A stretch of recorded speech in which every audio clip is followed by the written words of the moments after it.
Our study this week is on, we could call it stewardship, we could call it giving of our financial resources.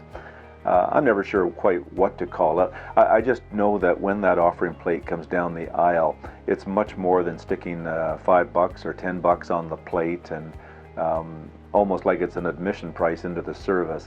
There's so much more involved in when we're giving to God. Can you imagine for a moment, just you have a nice parcel, you wrap it up, and you're going to send it to a friend 200 or 300 miles away. So you take it into a delivery service, and you sign the papers and send off you submit the parcel to them, and you go home. About a week later, you haven't heard anything from your friend, so you phone the friend up to see if they got the parcel, and they say no, it never arrived. So you go back to the delivery service and you check to see where the parcel is. And the man at the delivery service says, well, I took it home. And you say, what do you mean you took it home? It wasn't yours. He said, well, if it wasn't mine, why did you give it to me? Anything that's given to me, I take home. And you say to him, no, that's not the idea. You're supposed to, I bring it to you and you're supposed to deliver it to the intended purpose, not take it home. It's not yours just because I give it to you. And it seems like a rather frivolous or silly illustration, but that's how so many of us live. God has given us something, and we get the idea that because He's given it to us, it's ours. In fact, it's not. God is the owner, and He has given it to us as kind of a delivery service. We are not owners, we are managers. We are to take what He's given to us, our financial resources, and we are to pass it along, pass it on in the intended purpose, not keep it or treat it like it belongs to us.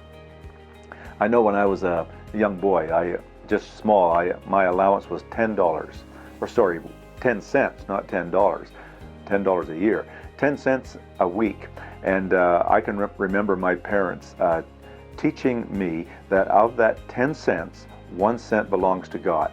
And so every Sunday morning I would take a penny and I would put it in the offering plate. And that was huge to me. You have only 10 cents and you're living on 9 cents and giving 1 cent away. But I learned an important principle, and it was that a tenth belongs to the Lord.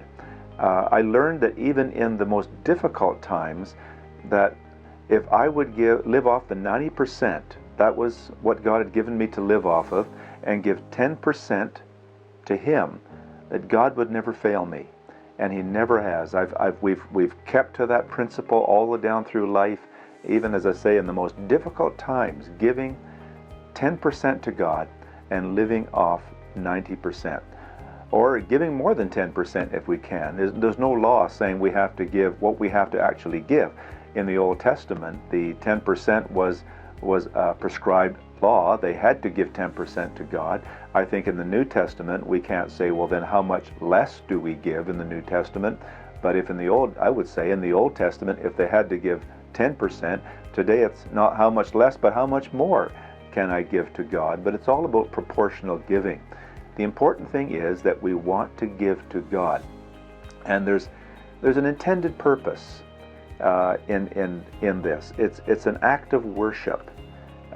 It's saying to God that everything that I have belongs to you, and you are the owner. I am the manager. It's all about eternal investment. So that is the intended purpose, and there are principles that we have to live by if that intended purpose is actually going to be achieved. It's interesting that Jesus spoke more about giving than He spoke about any other subject in the Bible. And one of my favorite stories is when Jesus was sitting, it says, near the treasury box, and He was watching people put their money into the treasury box. Can you imagine someone following the person who's taking the offering up, and they're watching what everybody puts into the offering plate? Well, that's what Jesus was doing.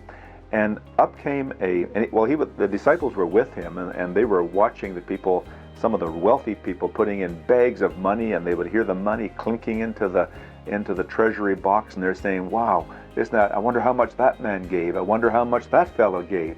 And up comes a widow who threw in, well, they weren't sure what it was. It was so light, no one even heard it fall into the box. And Jesus turned to His disciples and He said, that woman just gave more than all the others. And their jaws drop. They say, what do you mean by that? He says, well, here's what Jesus said to them. He said, I tell you the truth, this poor widow has given more than all the others who are making contributions, for they gave a tiny part of their surplus, but she has given everything. Everything. You see, I get from this that God doesn't really look at what we give to Him. He looks at what we have left over for ourselves. The wealthy Pharisees, they were giving a bag full of money, but they had many bags of money at home for themselves. They were just giving out of their surplus, where in fact she was giving everything. All she had was those 2 pennies, and she gave that and trusted God to look after her. And so there's a principle here, and I think it's this, that we don't give equal amounts. We give in proportion to our income, and our incomes are all different. We don't give equal amounts. We give with equal sacrifice. Equal sacrifice. That's a principle. And in our study this week, I've given you 12 principles. And I'd like you to look at those principles and ask yourself, what is the writer meaning when he writes that? And what does that mean to me? And what kind of opportunities and challenges does that present to me? You may not get a chance in your group to go through all 12 principles. Maybe choose some of the principles you want to look at, or you may get time to go through all 12. If you don't go through all of them, take that page home and go through it in your own personal devotions. And let those principles be a true challenge to you in how I give, and what I give, and why I give. And enjoy the study.